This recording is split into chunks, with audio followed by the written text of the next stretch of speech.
अनुराग जी, क्यों विरोध? प्रधानमंत्री ने कई जो विषय थे जिनका विपक्ष लगातार विरोध कर रहा था, कि क्या क्या बातें हैं, कि किस कारणों से आप लोग विरोध कर रहे हैं, हर चीज को क्लियर कर दिया है। क्रेडिट नहीं लेना चाहते। उनका कहना है कि अगर आप लोग ही विरोध करेंगे तो फायदा तो उनको ही मिलेगा।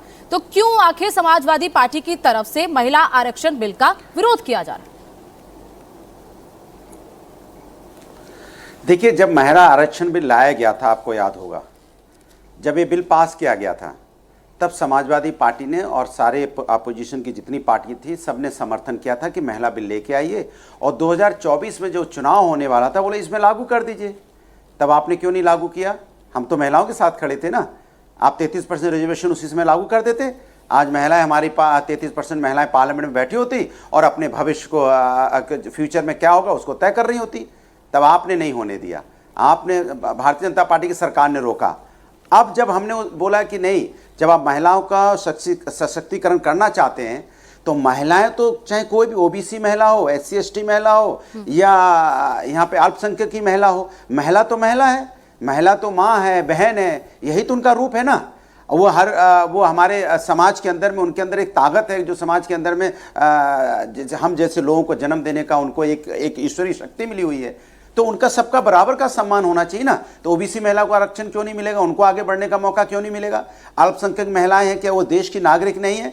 क्या देश की उनको मतदाता नहीं है? क्या देश की आज़ादी में उनका कोई योगदान नहीं है? तो क्या उनको अधिकार नहीं मिलना चाहिए? जो पिछड़े, जो छूट गए हैं, जो कमज़ोर हैं, उनको आगे ले आने की जिम्मेदारी तो हमारी आपकी संयुक्त होती है ना। तो ये जिम्मेदारी की तो बात हम कर रहे हैं कि आप आरक्षण लेके आइए, लेकिन उसमें और आप जाति जनगणना आपने बोला था उस समय कि हम जब आरक्षण लेके आए, हमने कहा अभी लागू कर दो। याद होगा जब बिल पास हुआ था तो आपने कहा था आपने पीएम का संबोधन सुना, जनगणना कराएंगे, आपने पीएम का पूरा संबोधन सुना। उन्होंने कहा कि सारे वर्ग की महिलाएं आगे आएंगी, सारे वर्ग की महिलाओं को आरक्षण मिलेगा। आपने पीएम का संबोधन सुना ना पूरा?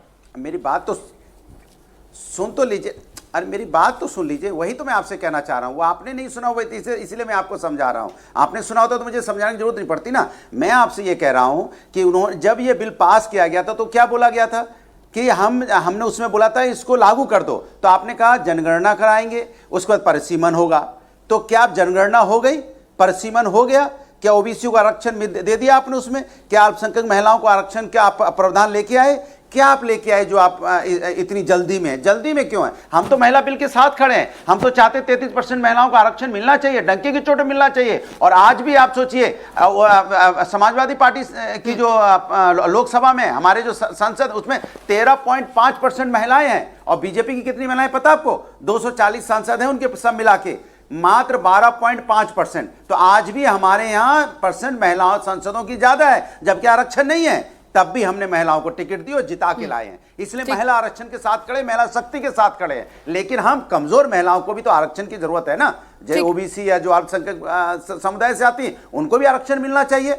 फिर आप परिसीमन इतनी जल्दी कैसे करेंगे? क्योंकि आपको जाति जनगणना करानी पड़ेगी। जाति जनगणना आप करवा लेंगे? आप बताइए, गारंटी दीजिए कि जाति जनगणना हो जाएगी और परिसीमन भी हो जाएगा उसके हिसाब से, और आरक्षण भी लागू हो जाएगा। महिला सम्मान के साथ तो हम खड़े ही हैं। मैं तो डंके की चोट पे कह रहा हूं, मैं महिला आरक्षण के साथ हूं। और आज भी कह रहा हूं, पहले कोटे में कोटा आप चाहते हैं, तब भी वोट किया था कि हम महिला आरक्षण के साथ हैं। तब भी हमने बोला था कि हम महिला, लेकिन आपने लागू क्यों नहीं किया था? सवाल ठीक है, कोटे में कोटा आप चाहते हैं। इसका जवाब मैं चारू प्रज्ञा से लेती हूँ। प्रवक्ता बीजेपी हमारे साथ जुड़ गए हैं, शायना एनसीपी हमारे साथ, प्रवक्ता शिवसेना जुड़ गई है। चारू प्रज्ञा जी, जल्दबाजी क्यों है?